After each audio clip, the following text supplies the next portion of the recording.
Bacteria में कुछ information उसकी इकोनॉमिक इम्पोर्टेंस से रिलेटेड, कुछ इंफॉर्मेशन याद करने वाली भी है, कुछ समझने वाली भी है। हाँ, याद करने वाली भी कुछ इंफॉर्मेशन जरूर आएगी और हमें उससे बच के नहीं भागना है। 2 बार 3 बार रिवाइज करेंगे तो याद भी हो जाएगी। वो याद करने वाली इंफॉर्मेशन में कुछ पॉइंट एनसीईआरटी से कनेक्ट भी होते हैं, लेकिन कुछ उससे एक्स्ट्रा भी आते हैं। पर ये जो इकोनॉमिक इम्पोर्टेंस होती है, ये ऐसा पॉइंट होता है कि इसमें से कभी भी क्वेश्चन आते रहते हैं, तो हमें थोड़ा एक स्टेप आगे बढ़कर ही कवर करना पड़ता है इकोनॉमिक इम्पोर्टेंस जैसे टॉपिक को। तो जो हमारा सबसे पहला डिस्कशन यहाँ पर इकोनॉमिक इम्पोर्टेंस में आया बैक्टीरिया की, वो है पहले लिया हार्मफुल एक्टिविटीज़ का। हम अच्छे से पहचानते हैं कि कई प्रकार की डिजीज़ हैं जो बैक्टीरिया करते हैं और उनसे जो नुकसान पहुंचता है वो हमें इकोनॉमिकली भी नुकसान पहुंचाता है। फसल को नुकसान पहुंचाए, पेड़ पौधों को नुकसान हो, कैटल वगैरह में डिजीज़ कॉज करें, ह्यूमन्स में डिजीज़ कॉज करें, ये सब एडवर्स इफेक्ट इकोनॉमिक नुकसान भी पहुंचाएंगे। इसी संदर्भ में सबसे पहले ये हार्मफुल एक्टिविटीज़ का जो प्रभाव इकोनॉमिकली पड़ रहा है उसका डिस्कशन आया, डिजीजेस इन ह्यूमन बींग्स। वैसे तो जब आप आगे जाते हैं 12th में जाते हैं तो वहाँ पर डिजीज़ का पूरा चैप्टर है, वहाँ भी आपका वास्ता पड़ता है, पर उसकी कुछ बेसिक जानकारी यहाँ पर भी एनसीईआरटी के दिए हुए पॉइंट एनसीईआरटी ने दिए, हाँ शॉर्ट में दिए, एक एक करके नाम लिख दिए, पूरा एक्सप्लेनेशन नहीं दिया किस बैक्टीरिया से हुई ये सब नहीं लिखा। हमने वो बैक्टीरिया भी साथ में मेंशन किए हैं। जैसे कुछ बेसिक पॉइंट पहले भी नाम आया ट्यूबरकुलोसिस का। ट्यूबरकुलोसिस जो कि एक प्रकार के बैक्टीरिया से होने वाली डिजीज़ है, माइकोबैक्टीरियम ट्यूबरकुलोसिस, जो कि एक बैक्टीरिया है। इसका एग्जाम्पल पहले आया था ग्राम पॉजिटिव में। ये एक प्रकार का ग्राम पॉजिटिव बैक्टीरिया था जो डिजीज कॉजिंग बैक्टीरिया की कैटेगरी में आता है, माइकोबैक्टीरियम ट्यूबरकुलोसिस, और एक प्रोमिनेंट डिजीज का कारण है, खासकर जो दुनिया के ऐसे क्षेत्र हैं जहां पर क्लीनलीनेस कम है, थर्ड वर्ल्ड कंट्रीज भी जिनको हम कहते हैं, डेवलपिंग कंट्रीज में ज़्यादातर अभी भी प्रोमिनेंस है ट्यूबरकुलोसिस का, तो इसका इकोनॉमिक इम्पोर्टेंस बनता है। फिर उसके बाद लेप्रोसी। लेप्रोसी जो काफ़ी कम हो गई है, कंट्रोल हो गई है, जीरो तो नहीं है लेकिन बहुत कंट्रोल हो गई है लेप्रोसी, जिसको हम कोढ़ भी कहते हैं, जिसमें लिम्स वगैरह गल जाते हैं बैक्टीरियल इन्फेक्शन के कारण। और ये भी माइकोबैक्टीरियम जीनस के ही एक बैक्टीरिया के द्वारा, माइकोबैक्टीरियम लेप्रे के द्वारा ये डिजीज़ कॉज होती है। काफ़ी प्रोमिनेंट डिजीज़ रही है ये भी डेवलपिंग कंट्रीज़ में खासकर। फिर उसके बाद केस आता है जैसे डिप्थीरिया का, जो कि नाम से ही पता चल जाएगा, इसमें कुछ ज़्यादा नहीं करना पड़ेगा। कॉर्निबैक्टीरियम डिप्थीरियाe, नाम में ही आ जाता है डिप्थीरियाe, तो अपने आप ही क्वेश्चन बन जाता है। तो कॉर्निबैक्टीरियम याद रहेगा तो अपने आप सवाल बन जाएगा। फिर पानी से खासकर होने वाली डिजीज़ कॉलेरा, जिसमें जो उल्टी दस्त हैजा जैसी प्रॉब्लम होती हैं। जब हम कोमा शेप्ड बैक्टीरिया पढ़ रहे थे वहाँ भी नाम आया था विब्रियो कॉलेरे, जो कि पुराना भी हमारा पढ़ा हुआ एक प्रोमिनेंट एग्जाम्पल है। तो यहाँ पर हमने 4 मुख्य एग्जाम्पल लिए हैं। ऐसे तो बहुत सारी डिजीज हो सकती हैं, पर 4 मुख्य एग्जाम्पल जिनको इम्पोर्टेंट माना गया है उनके बारे में यहाँ पर हमने इंफॉर्मेशन रखी है। फिर उसके बाद अगला केस आता है डिस्कशन में डिसीजेस इन एनिमल्स का। ह्यूमन वैसे तो एनिमल ही है, पर ह्यूमन की कैटेगरी अलग रखी है। बाकी जनरल एनिमल में एक प्रोमिनेंट सवाल बन सकता है, वो है एंथ्रेक्स का। एंथ्रेक्स का जो प्रभाव है वो बॉडी में मल्टीपल सिस्टम्स पर है, रेस्पिरेटरी सिस्टम को भी प्रभावित करती है। ये एक बैक्टीरियल डिजीज़ है जो बैक्टीरिया के स्पोर्स वगैरह बॉडी में एंटर होने से होती है, रेस्पिरेटरी सिस्टम को डैमेज करती है, इवन डाइजेस्टिव सिस्टम में इंटेस्टाइन वगैरह को भी अफेक्ट करती है। स्किन में भी ब्लिस्टर्स वगैरह जैसे सिम्टम्स दिखाई देते हैं। ये एक प्रोमिनेंट जो नाम आता है एंथ्रेक्स का, ये बायो वेपन के संदर्भ में भी नाम आएगा। ये एक बड़ी प्रॉब्लम है जिसको दूसरों को नुकसान पहुंचाने के लिए भी उपयोग किया जा सकता है, जो कॉज होती है किसके द्वारा, एक बैक्टीरिया के द्वारा, बैसिलस एंथ्रेसिस के द्वारा। फिर उसके बाद केस आया डिजीजेज इन प्लांट्स का। अगेन यहाँ पर प्रोमिनेंट एग्जाम्पल रखे हैं, जैसे बहुत ही प्रोमिनेंट, बिल्कुल इसका सुपर रट्टा चाहिएगा जी हमें, सिट्रस कैंकर कहलाता है। ये ज़ैंथोमोनास सिट्राई नाम के बैक्टीरिया से होता है मल्टीपल टाइम्स ये एग्जाम में पूछा गया है, एकदम इस पर स्टार बना दिए मैंने, ये बच के नहीं जाना चाहिए नजर से बिल्कुल भी। ज़ैंथोमोनास सिट्राई, सिट्रस कैंकर, क्या प्रॉब्लम है? जैसे अगर आप सिट्रस का केस देखेंगे, नींबू का, नींबू में कई बार आप देखते हैं कि अगर आप मार्केट से नींबू लेते हैं तो उनमें उसके सरफेस पर कई बार दाने जैसे स्ट्रक्चर, मोटे दाने जैसे स्ट्रक्चर होते हैं, जैसे कोई ट्यूमर जैसा स्ट्रक्चर बन गया हो।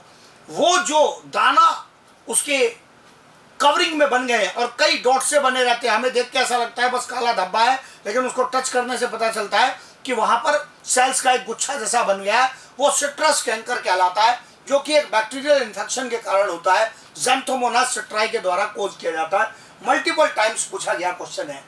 क्राउन गॉल, जो गॉल शब्द है उसका अर्थ भी सेल्स का गुच्छा ही है।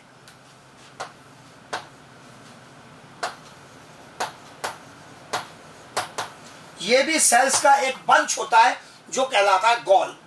कैसे बंच बन गया? सेल्स में इन्फेक्शन के कारण एक्सेसिव ग्रोथ करा दी।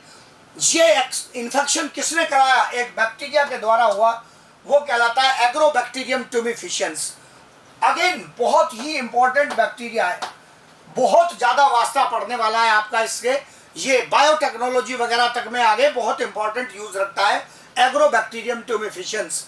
ये प्लांट्स में डिजीज कॉज करता है, पर ह्यूमन बींग्स की एबिलिटी है कि डिजीज कॉज करने वाले ऑर्गेनिज्म को भी मॉडिफाई करके हम अपने लिए उपयोग कर सकते हैं। तो आप आगे पढ़ेंगे बायोटेक्नोलॉजी में कि एग्रोबैक्टीरियम ट्यूमिफिशियंस को मॉडिफाई करके हमने बायोटेक्नोलॉजी में उपयोग किया है। पर अभी पहले क्या याद करना है?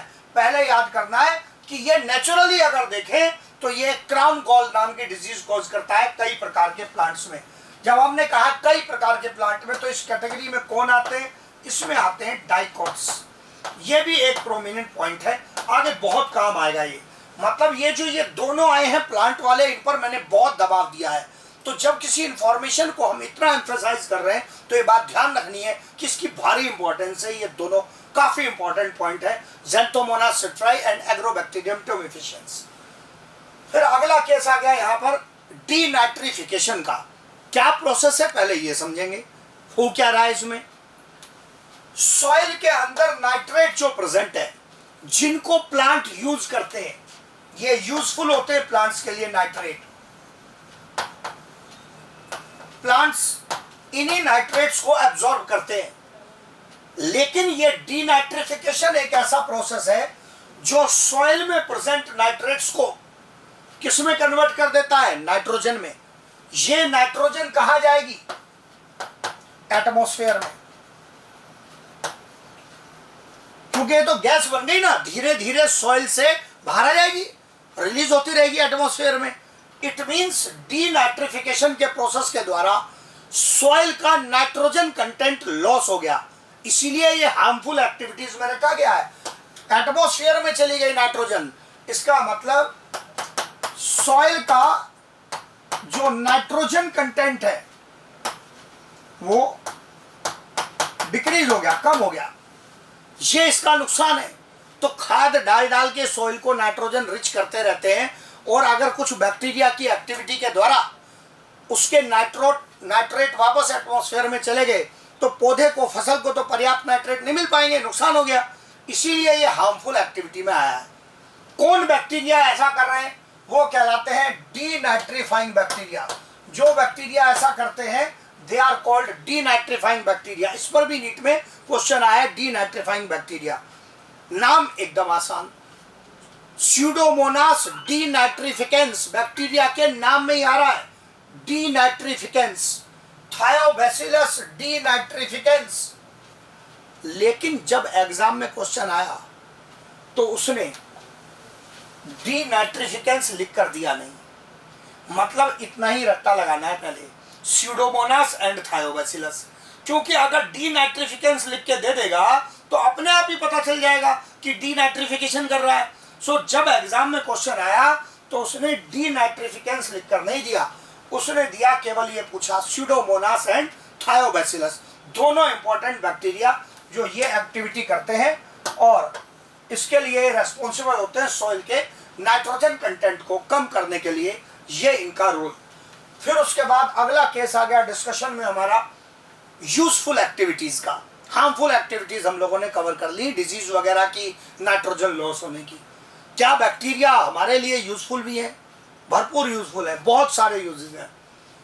फिर नाइट्रोजन से ही चले तो एक प्रोसेस आया जिसका नाम एमोनिफिकेशन।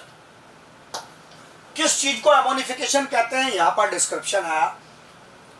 पेड़ पौधे हों, एनिमल्स हों, डेड हो गए, मृत्यु हो गई, तो जो डेड बॉडी है, डेड ऑर्गेनिक मैटर है, उसका डिकम्पोजिशन होगा। और डिकम्पोजिशन में कुछ फंजाई का भी रोल है और कई सारे बैक्टीरिया का भी रोल है। तो अभी जो हम बात कर रहे हैं वो बात कर रहे हैं बैक्टीरिया की। फंजाई का फिर अपना अलग रोल है, पर बैक्टीरिया का भी क्या इसमें रोल है? पक्का है भी। तो बैक्टीरिया जब ये डिकम्पोजिशन में सहायता करेंगे तो डेड ऑर्गेनिक मैटर के अंदर क्या प्रेजेंट होंगे? इसके अंदर प्रेजेंट होंगे नाइट्रोजन कंपाउंड्स। नाइट्रोजन कंपाउंड्स कैसे? प्रोमिनेंट एग्जांपल सब पहचानते हैं, जैसे प्रोटीन्स। प्लांट में भी है, एनिमल में भी है, प्रोटीन्स प्रेजेंट है। हाँ, पर आप अपनी बेसिक समझ अगर लगाएंगे तो पता चलेगा कि एनिमल बॉडी में प्रोटीन ज्यादा है जबकि प्लांट बॉडी में सेल्यूलोज ज्यादा है। तो प्रोटीन का ज्यादा अमाउंट किसमें है? एनिमल्स में। इसका भी कुछ संदर्भ है, क्यों ऐसा कह रहा हूं, मीनिंग बताऊंगा, इससे सवाल बनता है। एनिमल्स में प्रोटीन ज्यादा है, तो जो प्रोटीन वाला डेड ऑर्गेनिक मैटर होगा, उस प्रोटीन वाले डेड ऑर्गेनिक मैटर का ब्रेकडाउन होगा। और क्योंकि वो नाइट्रोजन रिच है तो उसके ब्रेकडाउन से बनेगा अमोनिया। और अमोनिया बनने का ही डिकम्पोजिशन का वो भाग जो अमोनिया बनाए, उसी का नाम है एमोनिफिकेशन। बैक्टीरिया, 3 बैक्टीरिया के नाम मेंशन किए यहाँ पर, बिल्कुल मतलब इसमें बच के जाने का कोई रास्ता नहीं है। बैसिलस माइकोइड्स, बैसिलस वुल्गैरिस एंड बैसिलस रेमोसस, तीनों नाम इंपॉर्टेंट है। यहाँ पर पहले जो लिखने में लिखा है वो बैसिलस वुल्गैरिस है, फिर माइकोइड्स है और रेमोसस है। तीनों ही नाम नेसेसरी हैं। इसमें आप नोटिस करेंगे बैसिलस जीनस के जो बैक्टीरिया हैं वो रोल रख रहे हैं। हाँ, मैंने कहा रिवाइज करना पड़ेगा, एक बारी में सारे नाम नहीं रटे जाएंगे। वुल्गैरिस है, रेमोसस है, माइकोइड्स है, ये बैसिलस के साथ आप जोड़ देंगे तो ये तीनों इंपॉर्टेंट बैक्टीरिया हैं। बैक्टीरिया से यदि डिकम्पोजिशन का सवाल कराएगा, टॉपिक ये हो या 12th तक का इकोलॉजी का, इन्हीं तीनों की नाम की जरूरत पड़ेगी। इसलिए कहा कि इससे बच के जाने का रास्ता नहीं है, ये तीनों नाम रखने पड़ेंगे बिल्कुल पक्का। बार बार इनका यूज आएगा जो एमोनिफिकेशन करा रहे हैं। अब मैंने कहा था कि ये प्रोटीन वाले का क्या बड़ा महत्व है। कई बार आपसे आपकी जनरल नॉलेज का एप्लीकेशन कराएगा। पेड़ पौधे टूटकर गिर गए, गले सड़े, उसमें कम बदबू आती है, लेकिन अगर एनिमल मर जाए तो उसके गलने सड़ने में बदबू ज्यादा आती है। तो आपको ये सब कहानी वो खुद ही सुना देगा, कहेगा पेड़ पौधों की पत्तियां टूटकर गिर गई, डिकम्पोज हो रही हैं, पर उनमें ज्यादा कोई बदबू नहीं आ रही है। एनिमल कोई मर गया तो बहुत दूर तक बदबू आ रही है। ये अंतर किस कारण से है? आंसर बनेगा animal body is rich in protein, जिसके मरने से अमोनिया ज्यादा बनेगा। और ये जो फाउल स्मेल होती है, बदबू आती है, वो है अमोनिया के अमाउंट की वजह से। तो प्लांट के गलने सड़ने डिकम्पोज होने पर अमोनिया बनेगा कम, क्योंकि प्लांट में प्रोटीन भी कम है। और एनिमल के गलने सड़ने पर अमोनिया बनेगा ज्यादा, इसलिए बदबू आएगी ज्यादा, फाउल स्मेल ज्यादा क्रिएट होगी। So that is because of difference of protein content in body. ये जनरल अंडरस्टैंडिंग के क्वेश्चन होते हैं, ये किताबी रट्टे नहीं है। हमें समझ में आनी चाहिए कि वो करना क्या चाह रहा है, हमसे क्या क्वेश्चन पूछना चाह रहा है। फिर इसको यूजफुल एक्टिविटी में क्यों रखा गया कि इसमें तो बदबू आ रही है। ये अमोनिया कहां जाएगा? सॉइल में जाएगा, नए पौधे उगेंगे, उनके काम आएगा। इसका मतलब ये हुआ कि ये यूजफुल एक्टिविटी है। डेड मटेरियल को ब्रेक डाउन करना सिस्टम के लिए यूजफुल है, और उस ब्रेकडाउन से जो कंटेंट रिलीज हुआ वो रिसाइकल हो रहा है। तो इसलिए ये एक्टिविटी कैसी है? यूजफुल है। फिर उसके बाद अगला केस आ गया हमारा नाइट्रिफिकेशन का। हमने कहा था कि वो अमोनिया का क्या होगा, पौधे कम अमाउंट में ही अमोनिया का उपयोग करते हैं, नाइट्रेट ज्यादा लेते हैं, तो और कौन अमोनिया लेगा, इधर आ गया डिस्कशन। एक प्रोसेस का नाम जो कहलाता है नाइट्रिफिकेशन। नाइट्रिफिकेशन में क्या एक्टिविटी चलती है, ये एक ऑक्सीडेशन का प्रोसेस है, ऑक्सीडेशन का प्रोसेस है, जिसमें आप नोटिस करेंगे क्लियर आपको दिखेगा। First ammonia is oxidised to nitrite, ये ammonia is oxidised to nitrites, nitrites में ऑक्सीडाइज हुआ नाइट्रोसोमोनास जैसे बैक्टीरिया की प्रेजेंस में। फिर इसके बाद नाइट्राइट का further oxidation by Nitrobacter to form nitrates. सब सॉइल में चल रहा है, पूरा प्रोसेस किस में चल रहा है, सॉइल में। तो आप नोटिस करेंगे कि पहले डिकम्पोजिशन ने, पिछले प्रोसेस में डिकम्पोजिशन से जो अमोनिया सॉइल में बना, इसको फर्दर माइक्रोब्स किसमें कन्वर्ट कर रहे हैं, फर्दर एक्टिविटी से another set of microbes into nitrite and then nitrates. और प्लांट्स मुख्य रूप से इसी नाइट्रेट को एब्जॉर्ब करते हैं।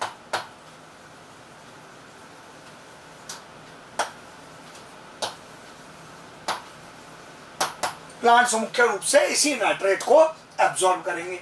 तो ये बिल्कुल आपको क्लियर दिखेगा, यूजफुल एक्टिविटी है। हाँ, यहां पर आपसे जो और बढ़िया क्वेश्चन बनेगा वो क्या होगा, प्लांट ने नाइट्रेट एब्जॉर्ब किया तो आपसे पूछेगा कि ये जो नाइट्रीफाइंग बैक्टीरिया है, नाइट्रोसोमोनास, नाइट्रोबैक्टर, इन्होंने ये नाइट्रिफिकेशन का प्रोसेस क्यों चलाया। आपको ऑप्शन देगा कि प्लांट को नाइट्रेट मिल जाए।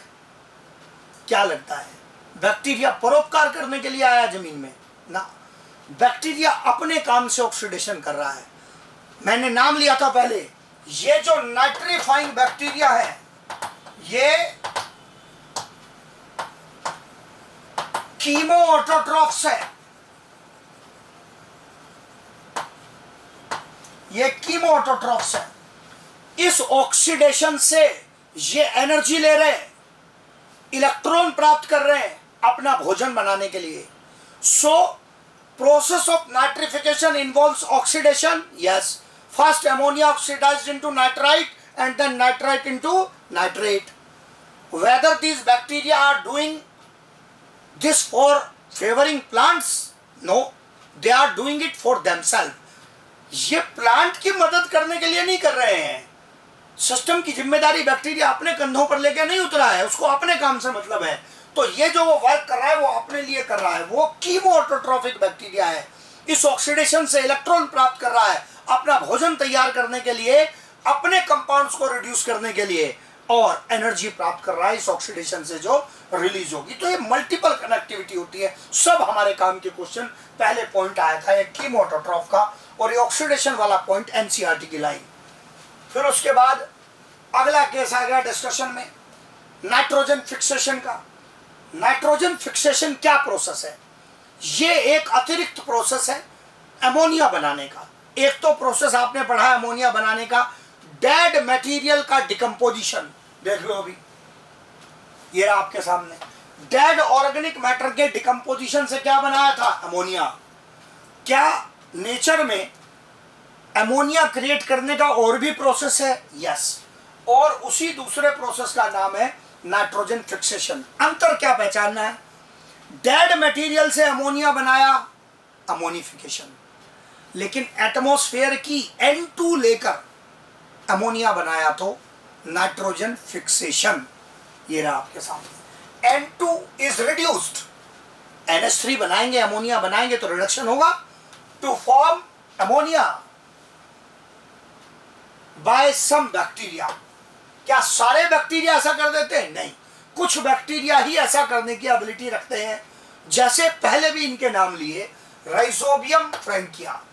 राइजोबियम फ्रैंकिया ऐसे नाइट्रोजन फिक्सिंग बैक्टीरिया है जो नाइट्रोजन फिक्सेशन करते हैं किसी प्लांट के साथ एसोसिएट होकर, और यही रिलेशनशिप क्या कहलाती है? सिम्बायोटिक रिलेशनशिप है, जिसमें पौधे को भी फायदा है क्योंकि उसको नाइट्रोजन कंपाउंड मिल गया, और इन बैक्टीरिया को भी फायदा है, इनको भोजन मिल गया। तो ये दोनों के बेनिफिट की जो रिलेशनशिप होती है यही क्या कहलाती है? Symbiotic relationship. और इसी के आधार पर ये क्या कहलाते हैं? Symbiotic nitrogen fixer, symbiotic N2 fixer कहलाते हैं। मतलब ये मिट्टी में अकेले रहते हुए नाइट्रोजन फिक्सेशन नहीं करते, जब ये प्लांट के साथ नोड्यूल बना लेते हैं तभी ये नाइट्रोजन फिक्सेशन करते हैं। हाँ, यहां से अगर आप एक्स्ट्रा और जोड़ना चाहें तो ये जो राइजोबियम है, ये राइजोबियम नोड्यूल फॉर्मेशन करता है किसके साथ? राइजोबियम के जो नोड्यूल फॉर्मेशन है वो लेग्यूम प्लांट्स के साथ।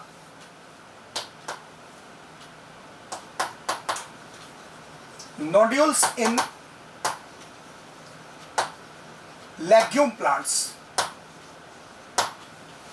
राइजोबियम बैक्टीरिया जो नोड्यूल बनाता है किसकी रूट्स में? लेग्यूम प्लांट, जो दाल वाले पौधे हैं उनमें। जबकि जो फ्रैंकिया है, इसका जो एसोसिएशन है with non legumes, non legumes के साथ एसोसिएशन है इसका। तो ये अंतर हो गया। फिर उसके बाद क्या नेचर में ऐसे भी बैक्टीरिया हैं जो बिना किसी के साथ नोड्यूल बनाए मिट्टी में इंडिपेंडेंटली रहते हुए नाइट्रोजन फिक्स कर सकते हैं? हाँ, इनके भी कुछ एग्जांपल हैं। क्या कहलाते हैं ये? नॉन सिम्बायोटिक N2 फिक्सर्स, मतलब फ्री लिविंग है। कैसे है? फ्री लिविंग नाइट्रोजन फिक्सर्स है, मिट्टी में अकेले रहते हुए नाइट्रोजन फिक्स करने की एबिलिटी रखते हैं। कैसे रट्टा लगाना? उधर तो दो थे, राइजोबियम एंड फ्रैंकिया, दो ही है, एकदम आसानी से याद हो जाते हैं, लेग्यूम एंड नॉन लेग्यूम। इधर याद करना है कैसे? ABCR,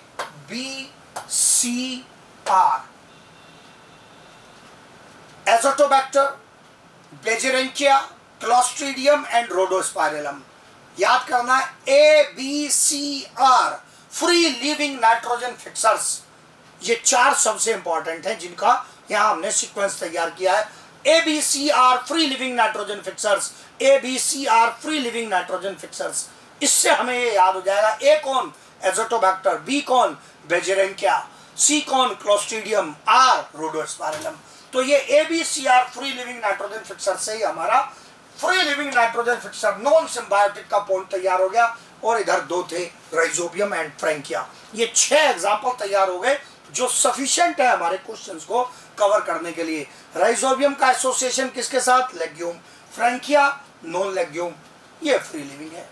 ये नाइट्रोजन फिक्सेशन हो गया, अमोनिया तैयार हो गया। अगेन किसके काम आएगा? सॉइल में प्रेजेंट माइक्रोब्स हैं, पौधे हैं, उनके ये नाइट्रोजन कंपाउंड काम आएंगे और लाइफ को सरवाइव करने में, सॉइल की फर्टिलिटी मेंटेन करने में इनका इंपॉर्टेंट रोल होगा।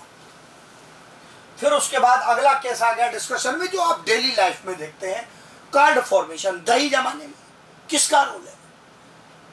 बैक्टीरिया का रोल है, हमारी मदद कर रहा है वो बैक्टीरिया। मिल्क से कर्ड जो बनाई उसमें 2 नाम हम लोगों ने यहां पर मेंशन किए, Streptococcus lactis and lactobacillus lactis. इससे ज्यादातर लोग परिचित हैं लैक्टोबैसिलस से, और साथ में एक और नाम आ गया स्ट्रेप्टोकोकस लैक्टिस का। ये कंबाइंडली कहलाते हैं LAB। LAB का मतलब होता है लैक्टिक एसिड बैक्टीरिया।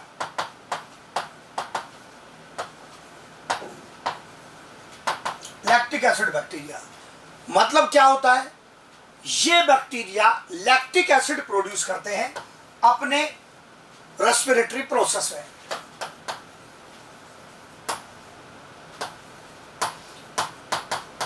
क्यों इसको मेंशन कर रहा हूं? इसी से सवाल बनेगा हमारा।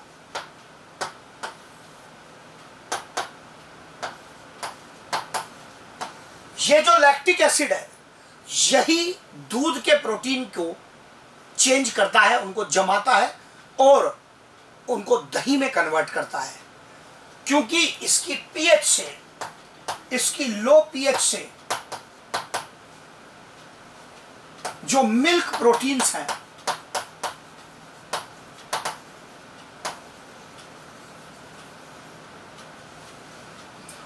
वो जम जाते हैं।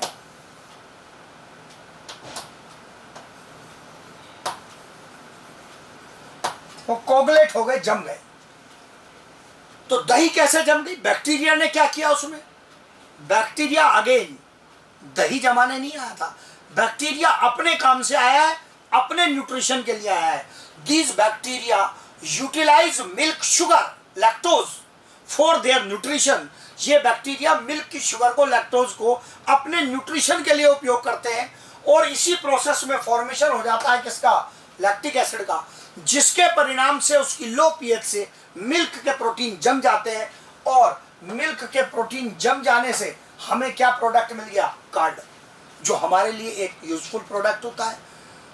और इस कारण से ये हमारे लिए इंपॉर्टेंट रोल प्ले करते हैं, जो streptococcus lactis and lactobacillus lactis, commonly referred as LAB, lactic acid bacteria.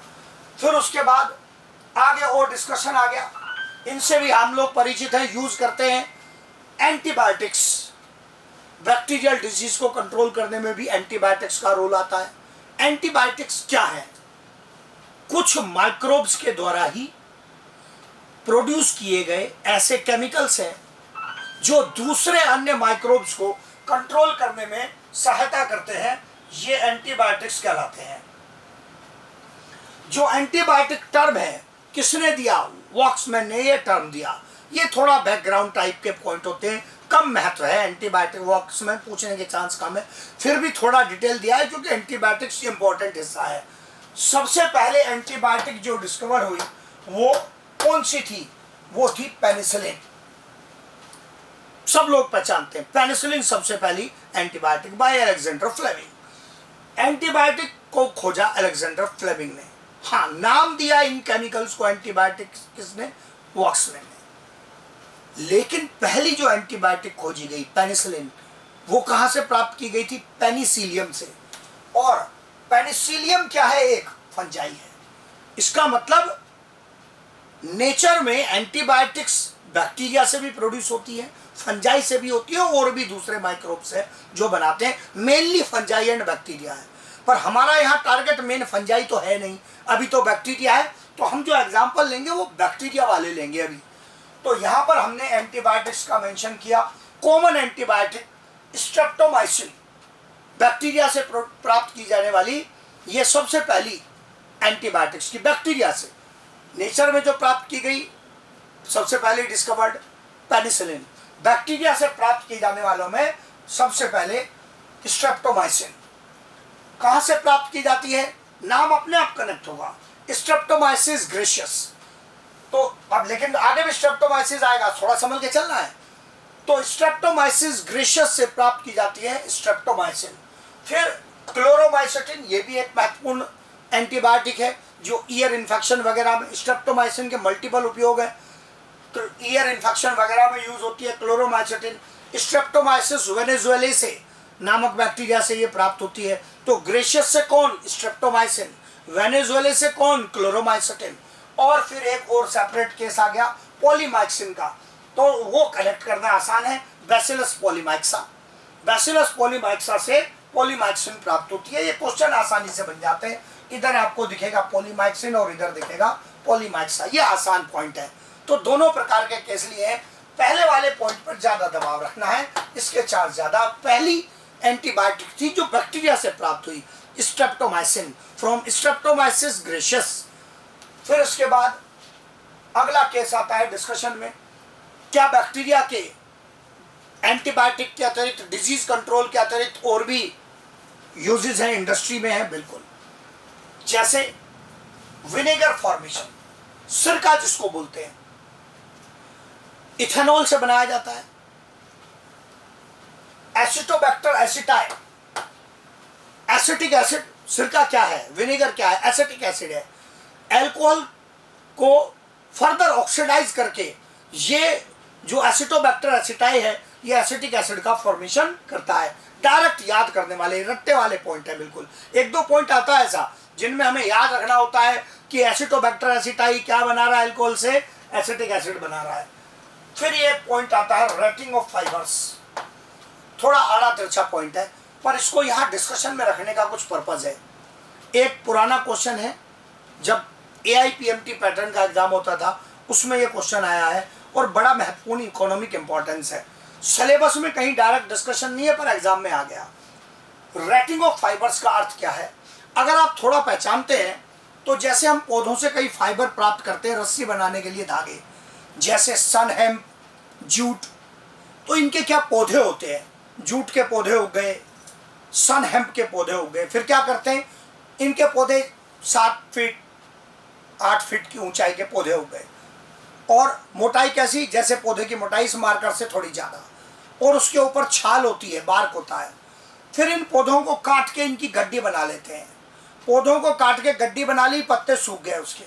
फिर इन पौधों की जो गड्डियां हैं उनको गंदे पानी में डुबो देते हैं। इस गंदे पानी में बैक्टीरिया होते हैं और वो बैक्टीरिया इन पौधों के बार्क में, छाल में जो अनवांटेड ऑर्गेनिक मैटर होता है उसको डिकम्पोज करते हैं, तोड़ते हैं। फाइबर आसानी से डिकम्पोज नहीं होता, मतलब छाल का, बार्क का अनवांटेड ऑर्गेनिक मैटर डिकम्पोज हो गया, क्या बचा? फाइबर। फिर हम इन गड्डियों को गंदे पानी से निकालकर इनका छिलका उतारते हैं और छिलके से हमें प्राप्त होते हैं फाइबर। अनवांटेड ऑर्गेनिक मैटर को डिकम्पोजिशन के माध्यम से ब्रेक डाउन करके फाइबर प्राप्त करने का जो प्रोसेस है वही कहलाता है रेटिंग ऑफ फाइबर्स। बड़ा महत्वपूर्ण प्रोसेस है। मैंने 2 बार बोला गंदा पानी, क्यों? अरे साफ पानी होगा तो बैक्टीरिया कहाँ मिलेंगे उसमें? ये बैक्टीरिया होने चाहिए, क्लोस्ट्रीडियम ब्यूटारिकम बैक्टीरिया, ये उस गंदे पानी में प्रेजेंट होते हैं और हमें अनवांटेड ऑर्गेनिक मैटर को डिकम्पोज करके उस छाल में, बार्क में, पौधे की छाल में बचे हुए फाइबर को प्राप्त करने में सहायता करते हैं। और अनवांटेड ऑर्गेनिक मैटर के ब्रेकडाउन के इसी प्रोसेस को बोलते हैं रेटिंग ऑफ फाइबर्स। तो इसमें क्या हुआ? Breakdown of unwanted organic matter in bark, पौधे की छाल में जो अनवांटेड ऑर्गेनिक मैटर है उसको ब्रेक डाउन कर दिया। क्या प्राप्त हुआ? फाइबर। फाइबर ऑब्टेन हो गया। किस बैक्टीरिया की सहायता से? क्लोस्ट्रीडियम ब्यूटारिकम। यही सवाल आया था एग्जाम में। मैंने कहा ना पहले ही, स्टार्ट करते ही, कई ऐसे इकोनॉमिक इंपॉर्टेंस के पॉइंट होते हैं जो डेली लाइफ में खूब उपयोग होते हैं फाइबर प्राप्त करने के लिए। बुक डायरेक्टली नहीं लिखता है पर ये बड़े महत्व है, इनके ऊपर कभी भी सवाल एक आता रहता है। फिर उसके बाद मैंने नाम लिया था, एग्रोबैक्टीरियम का नाम आया था तो मैंने कहा था आगे फिर नाम आएगा इसका। जेनेटिक इंजीनियरिंग में बायोटेक का मैंने नाम लिया था। इस बैक्टीरिया को मॉडिफाई करके इसका उपयोग किया गया है जेनेटिक इंजीनियरिंग के अंदर, दूसरे ऑर्गेनिजम्स के अंदर मॉडिफिकेशन प्राप्त करने के लिए, एग्रोबैक्टीरियम टोमिफिशियंस का। और दूसरा प्रोमिनेंट नाम ई कोलाई। कैसे किया गया है उसमें इस चैप्टर में नहीं जा सकते, वो चैप्टर अलग है। यहां तो पहले नाम याद करना पड़ेगा कि क्या जेनेटिक इंजीनियरिंग में जेनेटिक मेकअप में जो जीनोटाइप है ऑर्गेनिज्म का, उसमें क्या किया जाता है? कुछ चेंज किया जाता है।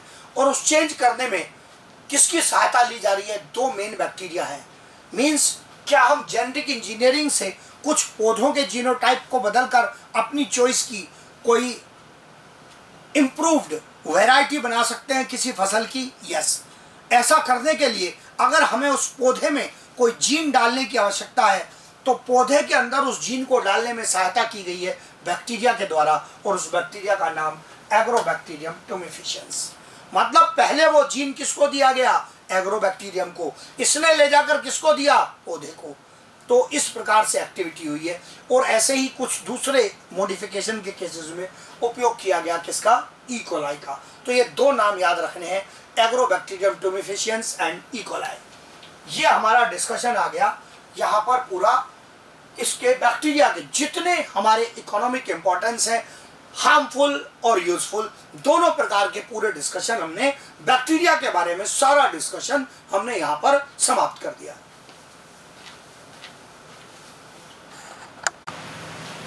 Last part in Monera in our discussion is the detailed discussion about blue green algae। पहले भी हमने नाम लिया कि साइनोबैक्टीरिया जो है वही पुराना नाम था उनका ब्लू ग्रीन एल्गी, आज भी वो नाम चलता है। दोनों टर्म उपयोग होते हैं क्वेश्चंस में। ब्लू ग्रीन एल्गी बीजीए के नाम से जाने जाते हैं।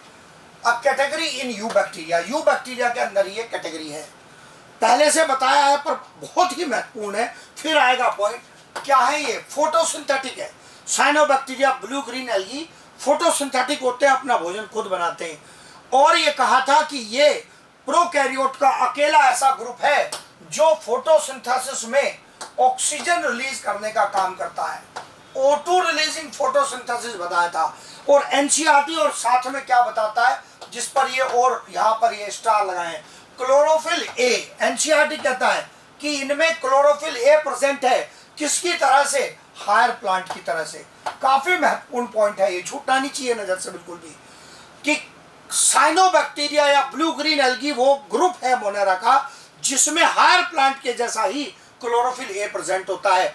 और इसी को कनेक्ट में करके कहता हूं, यही कारण है कि इसी की वजह से ये भी फोटोसिंथेसिस में ऑक्सीजन रिलीज करते हैं। और भी इनका क्या महत्व है अभी आपको डिटेल में भी दिखेगा। इनमें भी नाइट्रोजन फिक्सेशन की एबिलिटी प्रेजेंट है। जब टू किंगडम क्लासिफिकेशन था उस समय इनको कहां प्लेस किया जाता था? एक क्लास में जिसका नाम साइनोफाइसी। प्लांटी के जो एक ग्रुप था एल्गी, एल्गी के अंदर एक क्लास साइनोफाइसी में उसको प्लेस किया जाता था। मतलब ये ग्रीन है, फोटोसिंथेसिस करने की एबिलिटी रखते हैं, इस कारण से इनको प्लांट के एक ग्रुप में एल्गी में रख दिया गया। क्योंकि ग्रीन है, फोटोसिंथेसिस कर रहे हैं, प्लांट के जैसा ही फोटोसिंथेसिस कर रहे हैं। पर क्योंकि ये प्रोकैरियोटिक है तो 5 किंगडम सिस्टम में इनको प्लांटी वाले ग्रुप से निकाला गया, एल्गी से सेपरेट किया गया। कहाँ लाया गया? मोनेरा में। और मोनेरा में अब ये क्या कहलाते हैं? साइनोबैक्टीरिया कहलाते हैं। वहां पर अब इनको रख दिया।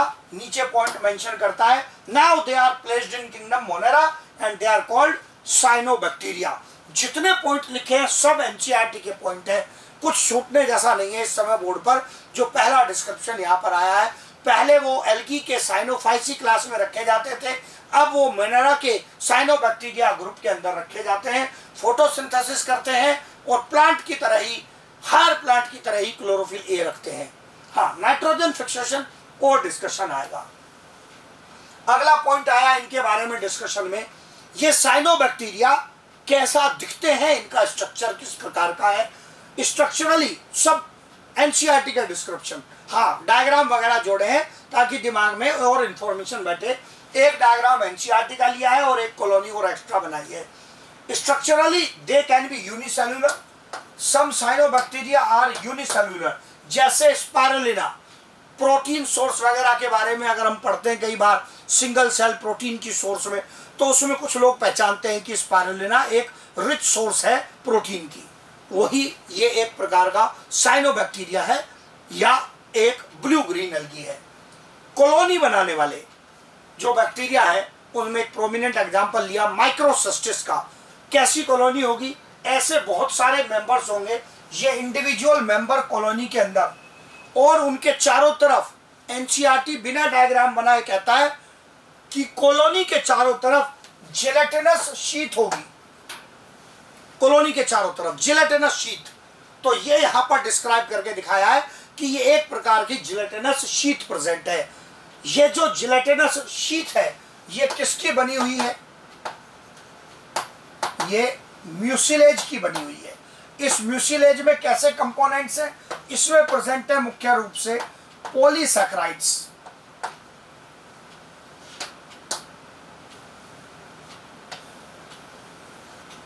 म्यूसिलेज में जो कंपोनेंट प्रेजेंट है वो है पॉलीसैकेराइड्स, इधर नीचे मेंशन किया।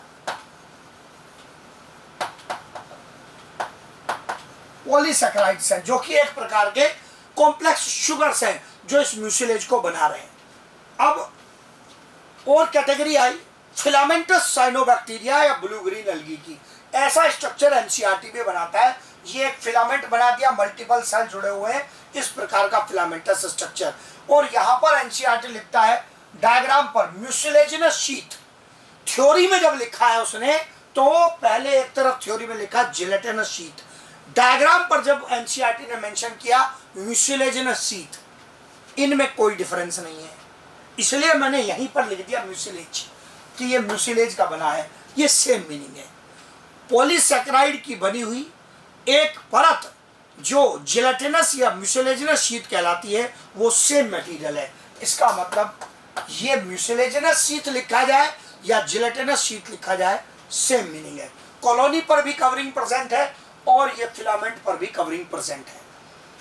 अब यहां पर एग्जांपल दिया फिलामेंटस में, जैसे नोस्टॉक का, एनाबेना का, ये इंपॉर्टेंट एग्जांपल्स हमने यहां पर मेंशन किए। नोस्टॉक, एनसीईआरटी जब डायग्राम बनाता है तो इस डायग्राम के नीचे लिखता है एनसीईआरटी नोस्टॉक।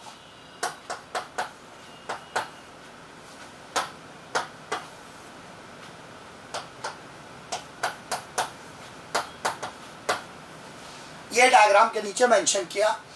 एनाबेना भी दिखने में लगभग इसी प्रकार का है।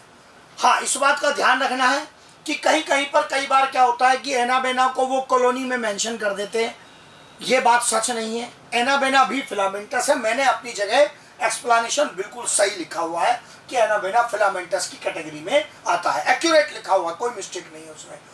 फिर ये फिलामेंट में ही आप नोटिस करेंगे अन्य सेल की तुलना में ज्यादा मोटी वॉल रखने वाला एक स्पेशल सेल नजर आ रहा है जो कहलाता है हेट्रोसिस्ट।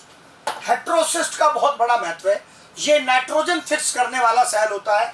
हेट्रोसिस्ट ग्रीन नहीं है, फोटोसिंथेटिक सेल नहीं होता, इसका रोल होता है नाइट्रोजन फिक्सेशन का, जो अलग से भी डिस्कशन में आएगा। तो स्ट्रक्चर पहले पहचान लें। ब्लू ग्रीन एल्गी और साइनोबैक्टीरिया में भी यूनिसेलुलर, में भी कॉलोनियल और में भी फिलामेंटस, तीनों एग्जाम्पल के सहित एक्सप्लेन किए हैं। कॉलोनी हो या फिलामेंट हो, उस पर एक जिलेटिनस या म्यूसिलेजिनस कवरिंग मिलेगी जो मुख्य रूप से किसकी बनी हुई है, पॉलीसैकेराइड्स की बनी हुई है। अब यहाँ पर इनके बारे में जो आगे डिस्क्रिप्शन आता है, हमने कहा कि ब्लू ग्रीन एल्गे या साइनोबैक्टीरिया किस कैटेगरी के बैक्टीरिया है। अपना पुराना डिस्कशन, ग्राम नेगेटिव बैक्टीरिया, मतलब हमने दो हिस्सों में बांटे थे ना बैक्टीरिया, जो कलर रिटेन करें, टेस्ट में भी पूछा आपसे, वो ग्राम पॉजिटिव, जो कलर रिटेन ना करें ग्राम स्टेनिंग के प्रोसेस के बाद, वो क्या, ग्राम नेगेटिव। तो बीजीए किस कैटेगरी में है, साइनोबैक्टीरिया किस कैटेगरी में है, ग्राम नेगेटिव की कैटेगरी में है। कहाँ पाए जाते हैं, इनके हैबिटेट कैसे है। एनसीईआरटी का पॉइंट, एक्वेटिक है ज्यादातर, टेरेस्ट्रियल में भी पाए जा सकते हैं, यस। जब कहता है टेरेस्ट्रियल में, तो टेरेस्ट्रियल में इनके इंडिपेंडेंटली पाए जाने की संभावना कम है, दूसरे प्लांट्स के साथ एसोसिएट होकर पाए जाते हैं, in association of other plants. जो दूसरे टेरेस्ट्रियल प्लांट्स हैं उनके साथ एसोसिएट होकर पाए जाते हैं। पानी में पाए जाएंगे तो फ्रेश वाटर भी है और मैरीन वाटर भी है, दोनों प्रकार के पानी में पाए जाते हैं। जैसे ही पानी में इनके पाए जाने की बात आई तो यहाँ एनसीईआरटी ने मेंशन किया। एनसीईआरटी लिखता है in polluted water bodies high growth. ये जो एल्गी है वो पोल्यूटेड वाटर बॉडी में ज्यादा तेजी से ग्रोथ शो करेंगे। क्यों? पोल्यूटेड में ऐसी क्या खास बात हो गई? पोल्यूटेड वाटर बॉडी में वास्तव में न्यूट्रिएंट ज्यादा हो जाते हैं, क्योंकि जो गंदगी जाएगी, जो सीवेज वगैरह जा रहा है, वो डिकम्पोज होगा तो उससे क्या रिलीज होंगे, मिनरल्स। और ये जो गंदगी जा रही है, खासकर जो ऐसी गंदगी है जो डिकम्पोज हो सकती है, बायोडिग्रेडेबल है, ये वाटर बॉडी को न्यूट्रिएंट रिच बनाती है, और न्यूट्रिएंट रिच बनाती है तो उसमें एल्गी की ग्रोथ ज्यादा हो जाती है, और उसमें मुख्य रोल होता है ब्लू ग्रीन एल्गी का, साइनोबैक्टीरिया का। और एनसीईआरटी इसके लिए वर्ड यूज करता है ब्लूम। ये वर्ड लिया एनसीईआरटी ने, ब्लूम। ब्लूम का मतलब होता है एक्सेसिव ग्रोथ, हाई ग्रोथ होगी। अगर पौधा ब्लूम कर रहा है मतलब पौधा ज्यादा ग्रो कर रहा है, एल्गी ब्लूम कर रहे हैं मतलब एल्गी ज्यादा ग्रो कर रहे हैं, हाई रेट से ग्रो करें, तो उसी को एनसीईआरटी ने एक वर्ड यूज किया है ब्लूम। आगे तक भी ये काम आता है ब्लूम वर्ड।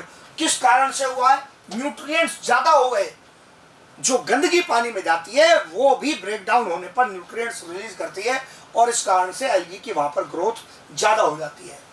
फिर उसके बाद पॉइंट आता है, हमने नाम लिया था स्ट्रक्चर में हेट्रोसिस्ट का। हेट्रोसिस्ट एक थिक वॉल्ड सेल था जिसका काम क्या है, नाइट्रोजन फिक्सेशन का। सब पॉइंट हेटेरोसिस्ट में पक्के याद करने हैं। इस पर सवाल बनता है, हेटेरोसिस्ट कैसा स्ट्रक्चर है? थिक वॉल्ड है, स्पेशलाइज्ड सेल्स हैं जो सुटेबल कंडीशन प्रोवाइड करते हैं नाइट्रोजन फिक्सेशन के लिए। ये जो हेटेरोसिस्ट वाले सेल्स हैं ये नॉन ग्रीन होते हैं, मतलब नॉन फोटोसिंथेटिक है। ध्यान रहे, मैं पूरे फिलामेंट को नॉन फोटोसिंथेटिक नहीं कह रहा हूं, फिलामेंट फोटोसिंथेटिक है, लेकिन उसका केवल कौन सा cell? Heterocyst. Heterocyst specialized cell है।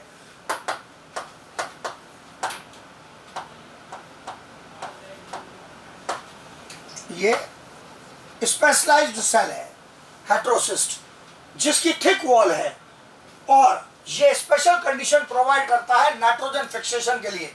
फिर डायग्राम में देख लेंगे, आपके सामने डायग्राम, ये इस पर क्वेश्चन आने की पॉसिबिलिटी बहुत ज्यादा। Heterocysts are specialized cells in cyanobacteria, ऐसे बोलता है NCERT, which carry out the function of nitrogen fixation. ये नाइट्रोजन फिक्सेशन का फंक्शन करते हैं, ये फंक्शन यहाँ पर मेंशन किया सबसे पहले। इनकी जो थिक वॉल है ये स्पेशल कंडीशन प्रोवाइड करती है। हाँ, इस स्पेशल कंडीशन में अगर क्वेश्चन को और बढ़िया करके पूछना चाहेगा तो कौन सी स्पेशल कंडीशन? बाहर से ऑक्सीजन अंदर जाने से रोकती है। अगर अंदर सेल में ऑक्सीजन जाएगी तो फिर नाइट्रोजन फिक्सेशन नहीं हो पाएगा।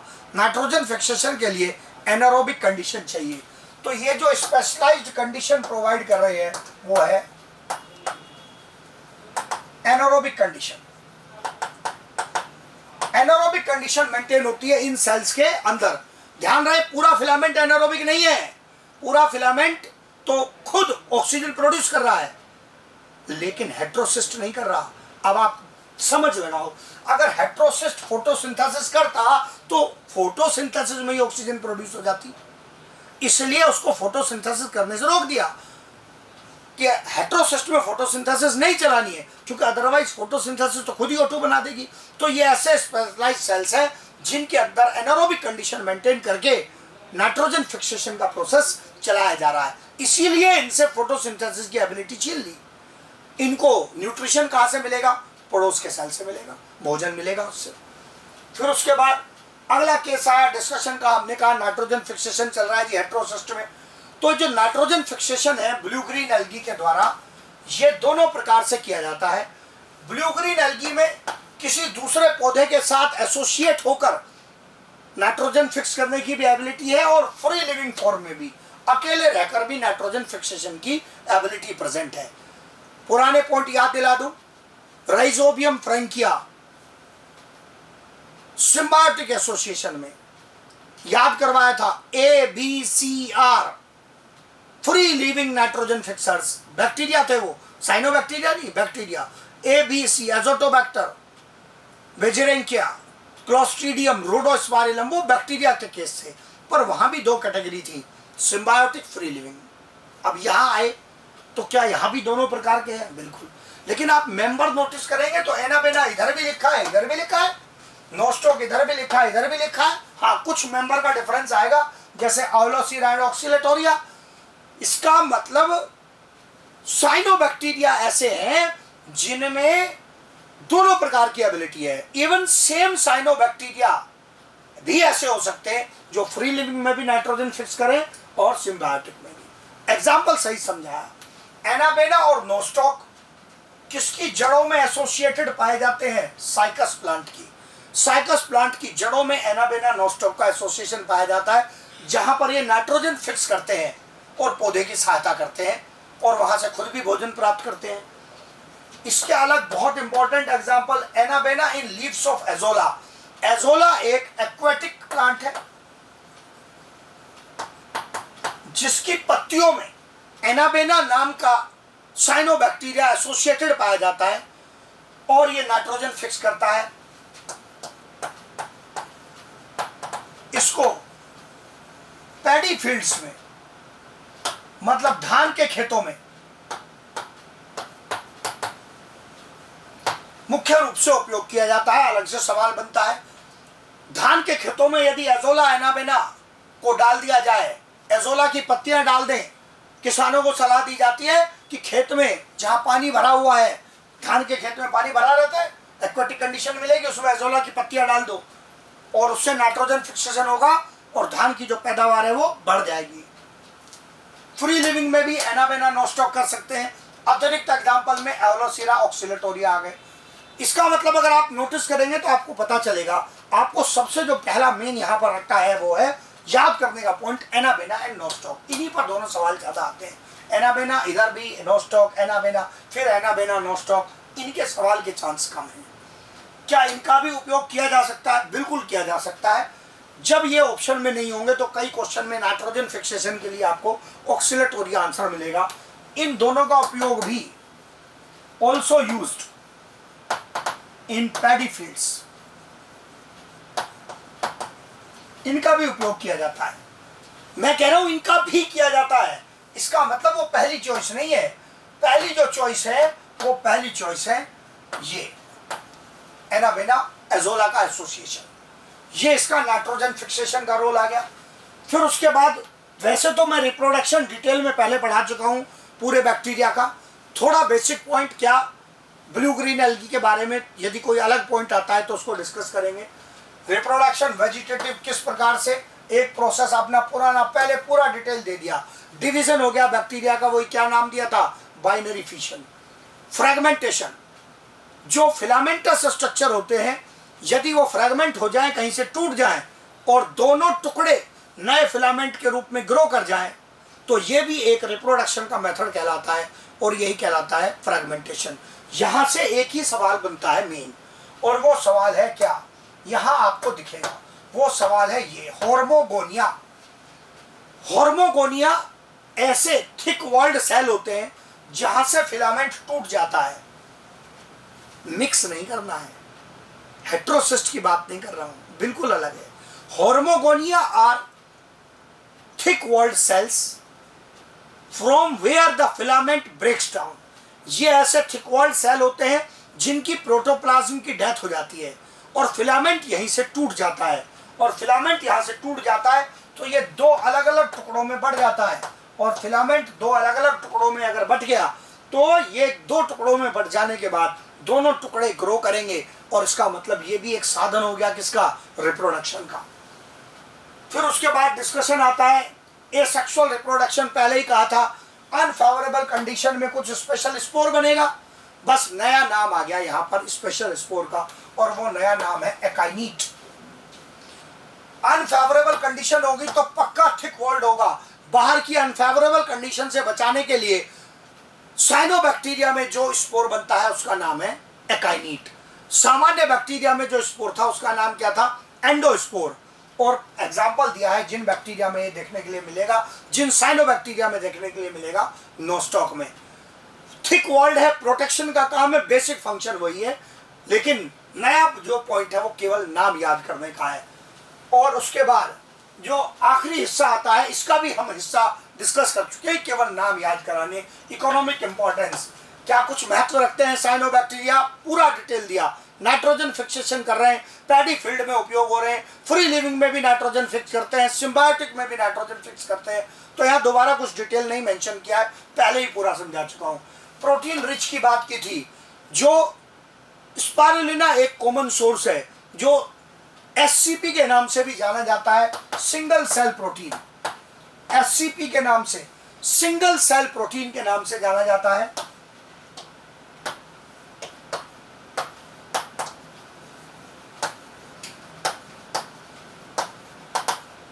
बहुत ही रिच सोर्स है प्रोटीन की, तो ये डायरेक्ट पूछा जा सकता है। और पहले भी नाम लिया, दोबारा याद दिला दिया कि क्या कुछ एडवर्स इफेक्ट भी हो सकते हैं। हाँ, वाटर बॉडीज में इनकी एक्सेसिव ग्रोथ हो सकती है जो कहलाती है एल्गल ब्लूम। और मैंने कहा एक्सेसिव ग्रोथ मतलब ये नेगेटिव इफेक्ट है।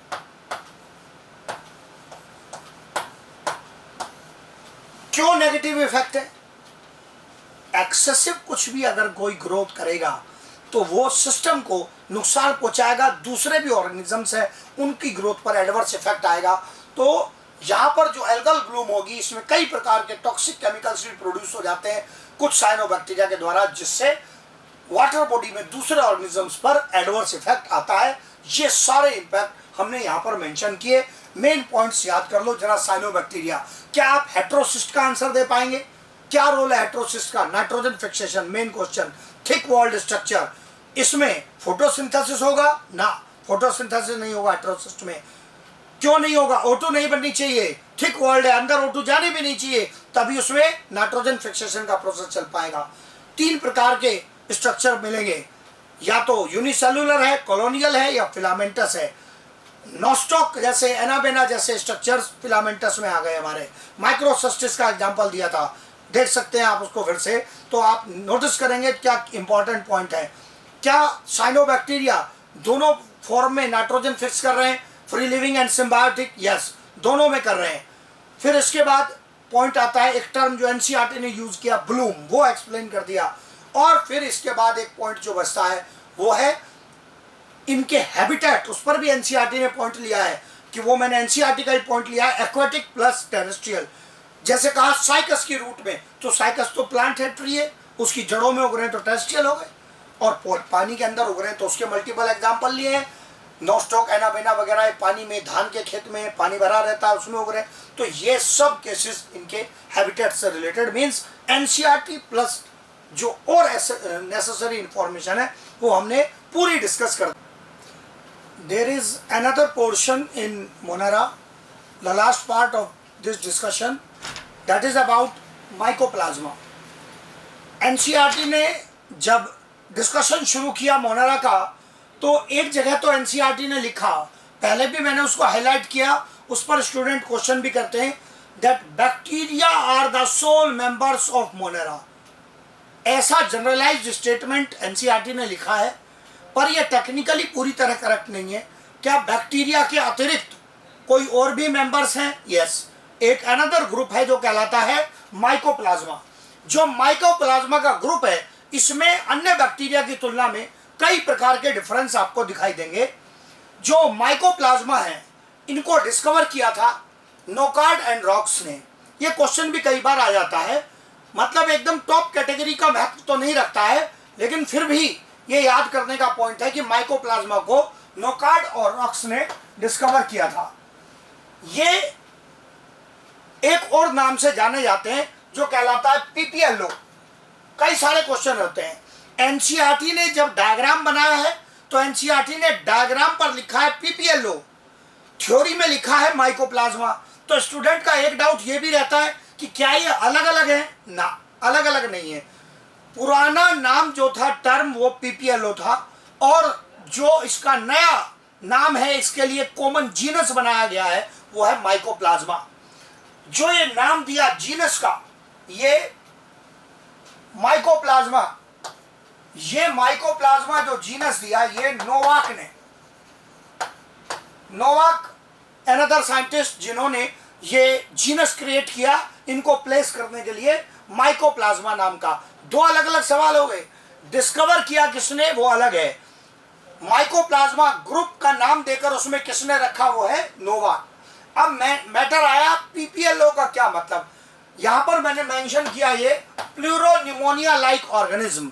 जब हम कहते हैं प्लूरोनिमोनिया लाइक ऑर्गेनिज्म, ये टर्म पहले तो याद करना है अच्छे से। पीपीएलओ एनसीईआरटी का यूज किया हुआ टर्म है, इस पर कई क्वेश्चन मिलेंगे आपको एग्जाम में भी। अक्सर माइकोप्लाज्मा के बजाय पीपीएलओ लिखता है। ये टर्म आया कहां से? कैटल वगैरह में जो उनकी कैविटीज है, प्लूरल कैविटीज है, उनमें ये निमोनिया कॉज करने का कारण पाया गया, तो वहीं से इनको ये नाम दिया गया शुरू में, pleuro pneumonia like organism, PPLO. आराम से याद हो जाएगा, PPLO, pleuro pneumonia like organism. अब दोनों नाम याद होने के बाद पॉइंट आया कि ये प्लियोमॉर्फिक है। अलग अलग टर्म है, मिक्स नहीं करना है। प्लूरो निमोनिया अलग पॉइंट है और प्लियोमॉर्फिक अलग शब्द है। प्लियोमॉर्फिक का मतलब होता है जो अपनी शेप को चेंज कर सके, उसको बोलते हैं प्लियोमॉर्फिक। ये अपनी शेप को चेंज कर सकते हैं, क्योंकि इनका एक डेफिनेट शेप नहीं है, तो इस कारण से इन पर इस प्रकार के हल्के सवाल भी कई बार बन जाते हैं। They are also called jokers of plant kingdom और जोकर्स ऑफ माइक्रोबायोलॉजी। यहां फिर बच्चे का डाउट आएगा, प्लांट किंगडम क्यों लिख दिया? ये 5 किंगडम के आधार पर सत्य नहीं है। अब तो ये मोनेरा के मेंबर हो गए, लेकिन जब मोनेरा ग्रुप ही नहीं था तो ये प्रोकैरियोट भी किसके साथ रखे जाते थे? प्लांटी के साथ। तो इसलिए इनको भी प्लांट किंगडम क्या बोल दिया। ये टर्मिनोलॉजी पुराने क्वेश्चन में मिल जाएगी, आज की डेट में तो इसको प्रेफर नहीं किया जाता है, because they are not related to plant kingdom. Current में जो टर्मिनोलॉजी आपको मिलेगी वो है माइक्रोबायोलॉजी, क्योंकि माइक्रोब्स तो है ही और उन्हीं की स्टडी को क्या बोलते हैं? माइक्रोबायोलॉजी। तो माइक्रोबायोलॉजी के ये जोकर्स कहलाते हैं। जोकर शब्द क्यों आया? क्योंकि ये अपनी शेप चेंज कर रहे हैं, रूप चेंज कर रहे हैं अपना, इसलिए नाम क्या दे दिया? जोकर्स। ये जो शेप चेंज करने की प्रॉपर्टी है ये किस वजह से आ पा रही है? बहुत important point, cell wall absent. बहुत ही इंपॉर्टेंट पॉइंट है सेल वॉल की एब्सेंस का। ये एकदम बेसिक पॉइंट है, लेकिन इस पर ही आपको माइकोप्लाज्मा के सबसे ज्यादा सवाल मिलेंगे कि इनमें सेल वॉल एब्सेंट होती है। ये सबसे प्रोमिनेंट पॉइंट है। मतलब क्या कुछ ऐसे मेंबर्स भी हैं मोनेरा में जिनमें सेल वॉल एब्सेंट हो? Yes, bacteria cell wall present, लेकिन ये मोनेरा के ऐसे मेंबर्स हैं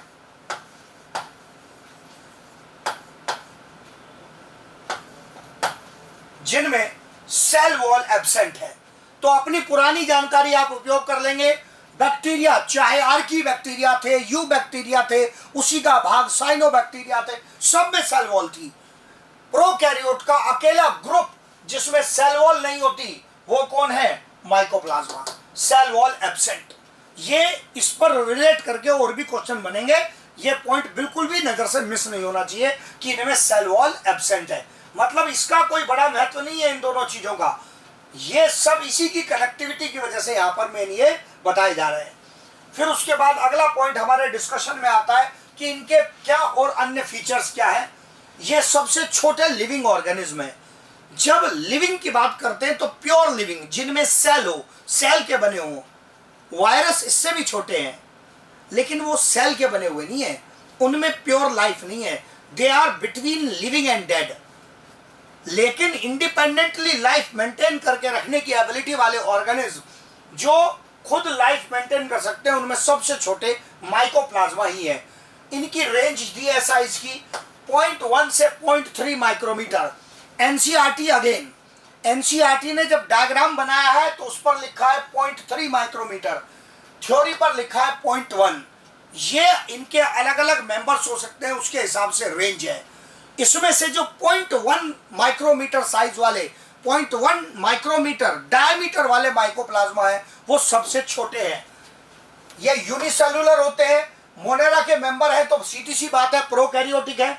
और स्मॉलेस्ट सेल मतलब माइकोप्लाज्मा में भी सबसे छोटा जो मेंबर है वो कहलाते हैं माइकोप्लाज्मा गैलीसेप्टिकम।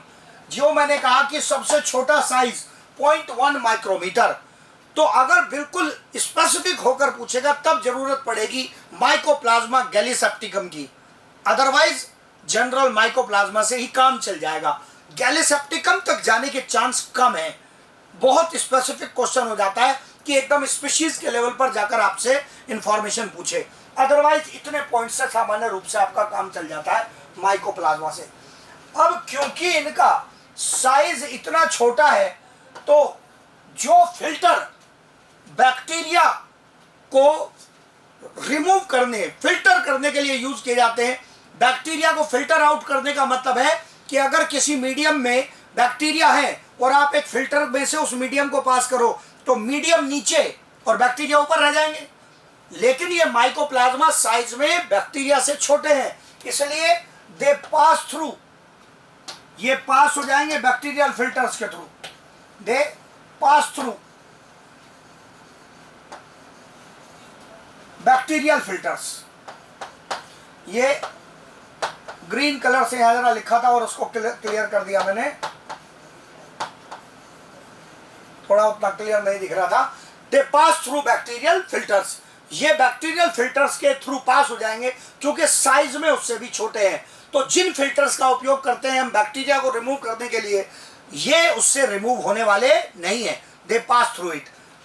फिर उसके बाद पॉइंट आया, याद करो बैक्टीरिया का जेनेटिक मटेरियल कैसा था प्रोकैरियोट में।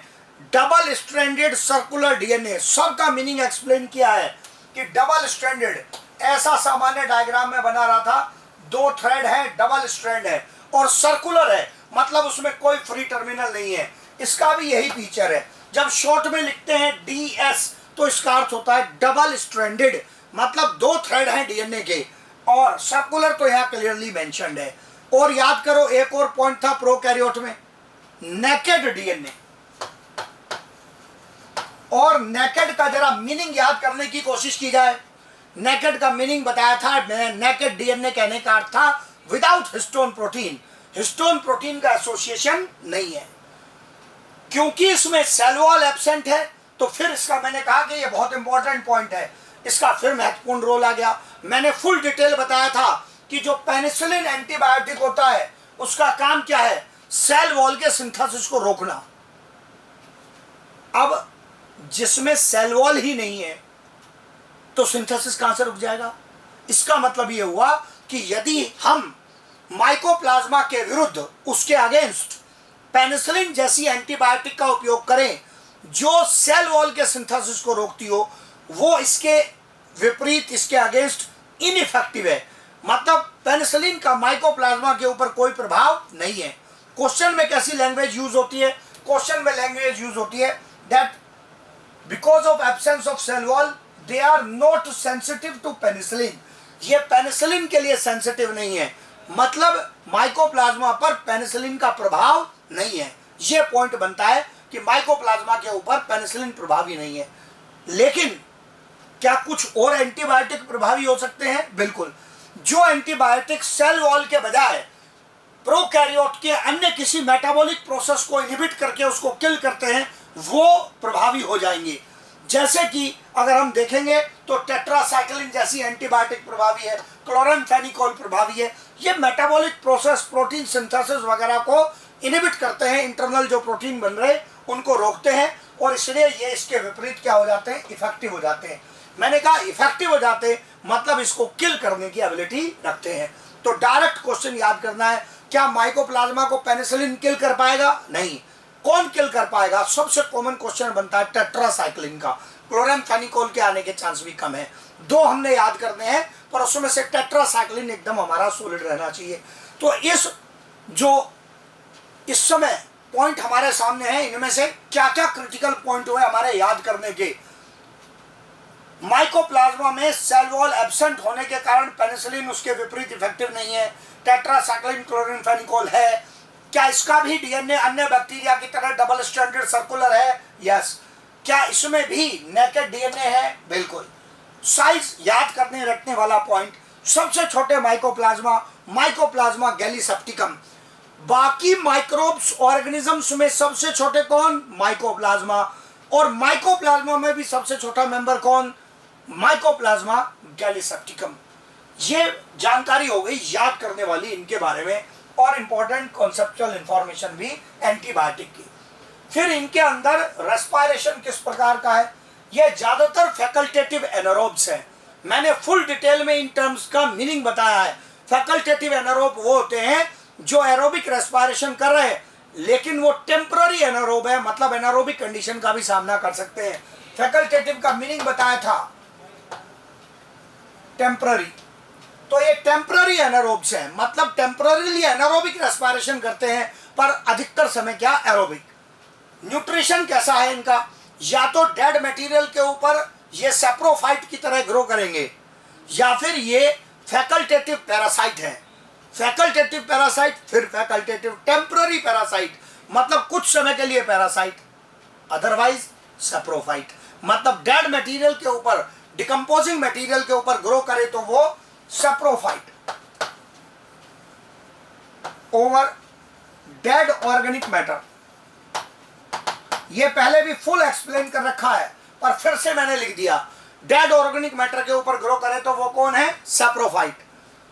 फैकल्टेटिव पैरासाइट मतलब टेम्पररी पैरासाइट, मींस कुछ समय के लिए पैरासाइट, अदरवाइज सेप्रोफाइट। तो दोनों बहुत करीब करीब टर्म है, और पहले भी मैंने बैक्टीरिया में भी इनका फुल डिटेल दिया है। फिर इसके बाद और इंपॉर्टेंट पॉइंट बनते हैं कि अन्य प्रोकैरियोट की तरह इनमें भी कोई मेम्ब्रेन बाउंड ऑर्गेनल नहीं है। फिर सेल बायो से भी कनेक्ट होगा, और इंडिपेंडेंट क्वेश्चन में भी बहुत ही बड़ी वैल्यू है इस पॉइंट की, बहुत बड़ी वैल्यू, 5 स्टार चिपका दिए जिस पर मैंने, मतलब माइकोप्लाज्मा में से बनने वाला बहुत ही इंपॉर्टेंट और हाई प्रोबेबिलिटी का सवाल कि इसमें कोलेस्ट्रॉल प्रेजेंट होती है इसकी मेम्ब्रेन में। एक्चुअली में ये फीचर है एनिमल सेल मेम्ब्रेन का। तो इस प्रकार से सवाल बनता है कि एनिमल सेल मेम्ब्रेन की तरह ही जो कोलेस्ट्रॉल है वो और किस में प्रेजेंट है, आंसर बनता है माइकोप्लाज्मा। या फिर ऐसे क्वेश्चन बनता है कि मीडियम में कोलेस्ट्रॉल की रिक्वायरमेंट किसको होगी ग्रो करने के लिए, और फिर आंसर बनता है माइकोप्लाज्मा। तो ये कोलेस्ट्रॉल की रिक्वायरमेंट इसको क्यों पड़ी, ये प्रेजेंट है इसके मेम्ब्रेन के कंपोनेंट के रूप में। प्रोकैरियोट में राइबोसोम्स कैसे थे, 70s, फुल डिटेल टेस्ट में सवाल भी पूछे आपसे। तो प्रोकैरियोट में राइबोसोम्स थे 70s, और वही फीचर इनमें भी प्रेजेंट है, कोई अंतर नहीं है इन चीजों में। अब आप प्रोकैरियोट के फीचर देख लो, मोनेरा में जिनको रखा, प्रोकैरियोट में cell membrane bound organelle present, no, कोई मेम्ब्रेन बाउंड ऑर्गेनेल नहीं है। फिर प्रोकैरियोट के अंदर सेल वॉल प्रेजेंट थी, यस। माइकोप्लाज्मा में है, नो, माइकोप्लाज्मा में नहीं है। मतलब अन्य प्रोकैरियोट से कुछ मैच भी होंगे, कुछ डिफरेंस भी आएंगे। बैक्टीरिया में, अन्य प्रोकैरियोट में राइबोसोम 70s, इसमें भी 70s, तो कुछ सिमिलरिटी भी दिखेंगी। DNA double stranded circular, bacteria में भी डीएनए डबल स्ट्रैंडेड सर्कुलर। मतलब ऐसे क्वेश्चन बन जाएंगे जो इसको अन्य मोनेरा के मेंबर से सिमिलरिटी डिसिमिलरिटी के बारे में सवाल किए जा सकते हैं। फिर उसके बाद पॉइंट आता है डिस्कशन में डिजीजेस का, डायरेक्ट याद करने वाले पॉइंट है। ये हमने कहा था पैरासाइट भी हो सकते हैं, और अगर पैरासाइट होंगे तो प्लांट एनिमल में डिजीज कॉज करेंगे। तो यहाँ पर 2-3 नाम है याद करने के। एक तो सबसे जो इंपॉर्टेंट नाम आता है प्लांट डिजीज में, बंची टॉप ऑफ पपाया, ये इस पर सवाल आने के चांस बहुत ज्यादा होते हैं।